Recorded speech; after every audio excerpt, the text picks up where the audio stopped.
equality. Yan naman ang say ng non-profit organization na makakasama po natin ngayong umaga.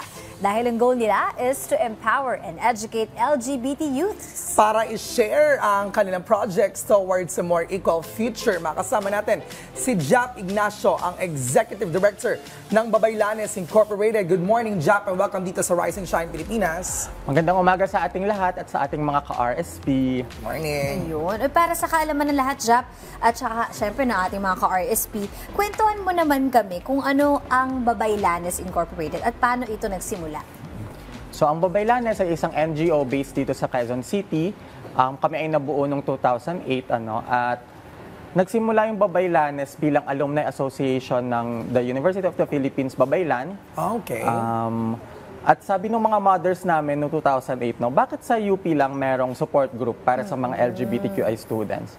So, sinimulan nila yung Babaylanes para mas dumami pa yung mga support group sa iba't ibang state university, sa iba't ibang colleges, para magkaroon ng advocacy rin yung mga LGBTQI youth natin. Okay, what are the common issues na madalas sina-address ng Babaylanes when it comes to the LGBTQA+ community? Sa aming trabaho, kasama yung mga estudyante, usually marami tayong hinaharap kapag enrollment at kapag graduation. Laging mga siguro kasama siya mga Sandwich honorifics, mga gender language, ayan.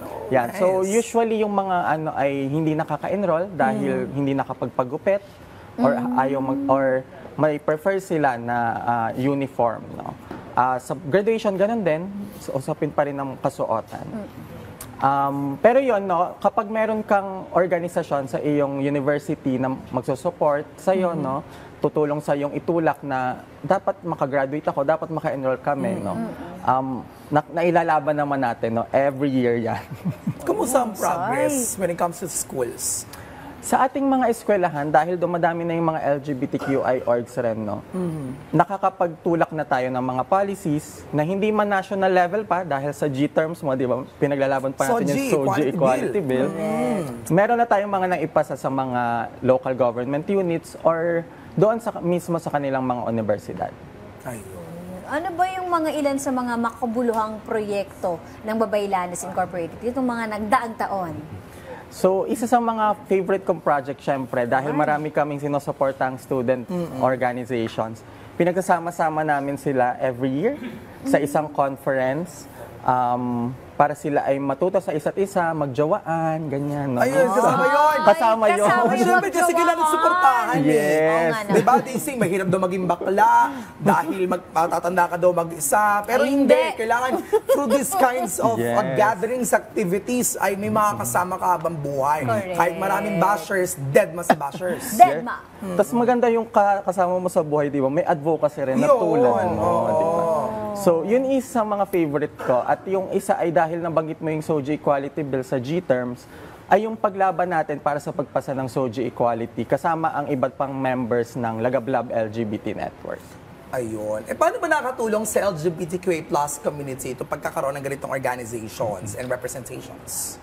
Sa mga estudyante at kahit sa mga kasama nating LGBTQI sa mga iba't ibang communities, mahalaga na meron tayong support group, meron sumusuporta sa atin. So kung hindi man tayo suportahan pa ng ating pamilya, may hinihintay pa tayong oras na para tayo ay tanggapin ng ating pamilya, meron tayong mga makakausap at makakaramay, may support system as we continue to live our lives. Ayun. This is a good cause. So for sure, may mga interesado tayo na maging part nitong organization ninyo. Paano ba makasali or makibahagi sa Babaylanes? So sa Babaylanes, kami ay tumatanggap ng mga interns at ng mga volunteers na sa iba't ibang proyekto. So pwede nyo po kaming sundan sa aming mga social media accounts, Babaylanes PH, or sa aming website, babaylanes.org. At syempre, ngayong buwan ng Hunyo, meron tayong magiging Pride Celebration dito sa Quezon City. Dati sa Quezon City Memorial Circle. Ngayon kasama kayo sa pag-organisa dyan sa UP. Yes. Okay. So ngayong taon ay sa UP Diliman tayo. Para marami tayong exits. Yes. Well, ano ba ang mensahe, Jap, para sa LGBTQA+ community, lalo na sa mga kabataan na patuloy na lumalaban doon sa pagkapantay-pantay, ng kanilang karapatan, ng kanilang nasuportang kanilang dapat tanggapin? Siguro very quickly, maging brave tayo to love. ibahagi natin yung ating pagmamahal na ating nasa ating mga puso. Kahit na yung iba ay hindi pa tayo tanggap, no, suklian natin yun ng pagmamahal. No? At more importantly, more than yung pagmamahal natin sa iba, siguro yung pagmamahal sa ating mga sarili. Ayun. Ay, ganda Sa bagay, pero kailangan mo talaga mahalin din ang iyong sarili. Oo naman. Pag Dapat malaking mauna sino ka. yun.